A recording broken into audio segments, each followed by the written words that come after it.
শীঘ্রই কেন্দ্রীয় সরকারি কর্মচারীদের জন্য আসতে চলেছে এক বড় সুখবর। উৎসবের মরশুমে অর্থনৈতিক স্বস্তি দিতে সরকার মহার্ঘ ভাতা বা ডিএ বৃদ্ধির পথে হাঁটতে চলেছে।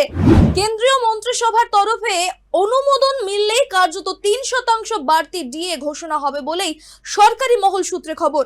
এর ফলে প্রায় 1.2 কোটিরও বেশি কর্মচারী ও পেনশনভোগী সরাসরি উপকৃত হবেন। সরকারি সূত্রে জানা যাচ্ছে, জুলাই 2025 থেকেই কার্যকর হওয়া এই বৃদ্ধির প্রভাব কর্মচারীরা হাতে নাতে পাবেন এই অক্টোবর থেকেই। শুধু তাই নয়, জুলাই, আগস্ট এবং সেপ্টেম্বর এই 3 মাসের বকেয়া অর্থ একসঙ্গে যোগ হবে। উৎসবের মরশুমে এই বর্ধিত আয় এক প্রকার বোনাস হিসেবেই দেখা হচ্ছে। ডিএ সংশোধন আসলে মুদ্রাস্ফীতির প্রভাব থেকে কর্মচারীদের রক্ষা করার উপায় মাত্র। শিল্প শ্রমিকদের জন্য তৈরি বিশেষ সূচক CPI-IW এর ভিত্তিতেই প্রতি 6 মাসে একবার করে ডিএ সংশোধন হয়। প্রতি বছরের জানুয়ারি ও জুলাই মাস থেকেই এই কার্যকর হয়ে থাকে। এই ঘোষণাটি হয় সাধারণত ফেব্রুয়ারি, মার্চ এবং সেপ্টেম্বর, অক্টোবর মাসে। বর্তমানে কেন্দ্রীয় কর্মচারীরা 55% ডিএ পান। এবার তা বেড়ে দাঁড়াতে চলেছে 58%। শ্রম ব্যুরোর সর্বশেষ প্রকাশিত তথ্য অনুযায়ী গত 12 মাসে গড় CPI-IW সূচক ছিল 146.3। সেই তথ্যের উপর ভিত্তি করেই সপ্তম বেতন কমিশনের সূত্র ধরে 3% বৃদ্ধির হিসেব করা হয়েছে। অষ্টম বেতন কমিশন নিয়ে জল্পনা চললেও তার আগে এই ডিএ বৃদ্ধি কর্মচারীদের আয় সাময়িকভাবে কিছুটা হলেও বাড়াবে।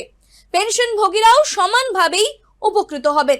একদিকে মুদ্রাস্ফীতি, অন্যদিকে উৎসব, এই দুই প্রেক্ষাপটেই কেন্দ্রীয় সরকারের এই সিদ্ধান্ত নিঃসন্দেহে বিরাট স্বস্তির খবর হতে চলেছে। ডিএ বৃদ্ধির সবচেয়ে বড় তাৎপর্যপূর্ণ হলো এটি কর্মচারীদের হাতে সরাসরি নগদ অর্থ বাড়িয়ে দেয়। কেন্দ্রীয় কর্মচারীদের জন্য এটি একরকম বোনাসের মতো কাজ করে। ঠিক তেমনই বিশেষ করে উৎসবের সময় পেনশনভোগীদের ক্ষেত্রেও এটি অত্যন্ত জরুরি, কারণ তাদের স্থায়ী আয়ের বড় উৎস হলো পেনশন। 3% বৃদ্ধির ফলে গড় বেতনের সরকারি কর্মচারীর মাসিক আয় কয়েক হাজার টাকা পর্যন্ত বেড়ে যেতে পারে। এটি ভোক্তা ব্যয় বাড়াবে, যা অর্থনীতির চাকা ঘোরাতে সাহায্য করবে।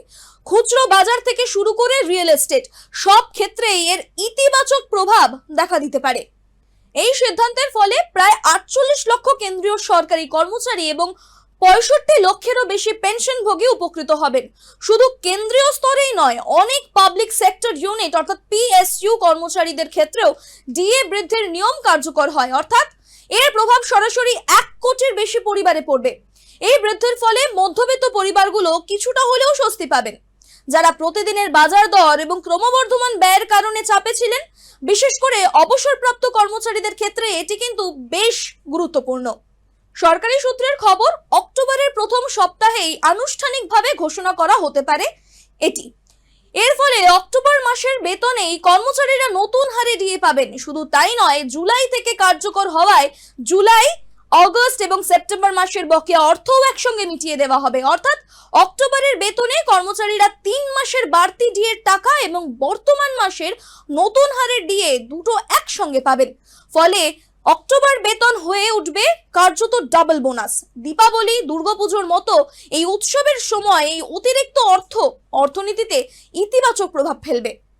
ডিএ বৃদ্ধির হিসাব হয় শিল্প শ্রমিকদের উপভোক্তামূলক এই সূচক CPI-IW এর উপর ভিত্তি করে।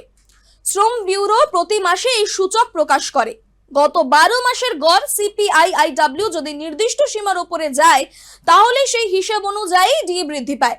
উদাহরণস্বরূপ, জুলাই 2024 থেকে জুলাই 2025 পর্যন্ত গড় সূচক যা দাঁড়িয়েছে সেটা হলো 146.3।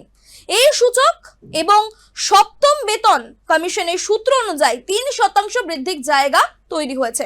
ভবিষ্যতে অষ্টম বেতন কমিশন কার্যকর হলে আরো বড় ধরনের সংশোধন আসতে পারে। মুদ্রাস্ফীতির প্রভাব থেকে মুক্তি দিতে সরকার বছরে 2 বার ডিএ সংশোধন করে থাকে। সাধারণত 1 জানুয়ারি থেকে 1 জুলাই থেকে নতুন হার কার্যকর হয়, তবে ঘোষণা করা হয় পরে ফেব্রুয়ারি, মার্চ এবং পরে সেপ্টেম্বর, অক্টোবর মাস দিকে। এই সময়কালে কর্মচারীরা সংশোধিত হারে বকেয়া অর্থ একসঙ্গে পেয়ে থাকেন। 2025 সালে মুদ্রাস্ফীতির চাপে 3 থেকে 4% ডিএ বৃদ্ধির সম্ভাবনা ছিল। এবার সরকার 3% বৃদ্ধির সিদ্ধান্তে একেবারেই স্থির হয়েছেন। যদিও ভবিষ্যতে আরো একটি সংশোধন হতে পারে, যা আগামী বছরের জানুয়ারি মাস থেকে কার্যকর হবে। অবশেষে বলা যায়, কেন্দ্রীয় সরকারি কর্মচারীদের জন্য এই 3% ডিএ বৃদ্ধি উৎসবের মরশুমে এক বড় স্বস্তির খবর। যেখানে মুদ্রাস্ফীতি দিন দিন বেড়েই চলেছে, সেখানে কর্মচারীদের হাতে অতিরিক্ত নগদ অর্থ পৌঁছানো শুধু তাদের জীবনযাত্রাকেই স্বস্তি দেবে না, অর্থনৈতিক চাকা ঘোরাতেও কিন্তু সহায়তা করবে।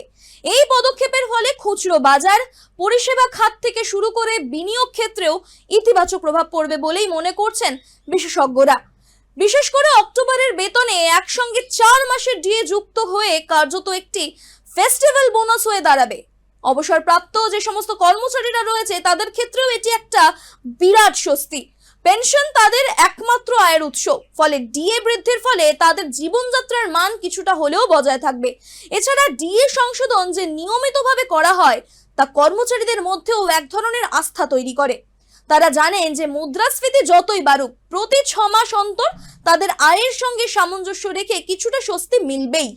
সব মিলিয়ে বলা যায়, অষ্টম বেতন কমিশনের সিদ্ধান্ত আসার আগেই এই 3% ডিএ বৃদ্ধি একদিকে যেমন কর্মচারীদের উৎসাহ দেবে, অন্যদিকে কেন্দ্রীয় সরকারের প্রতি তাদের আস্থা আরো বাড়াবে।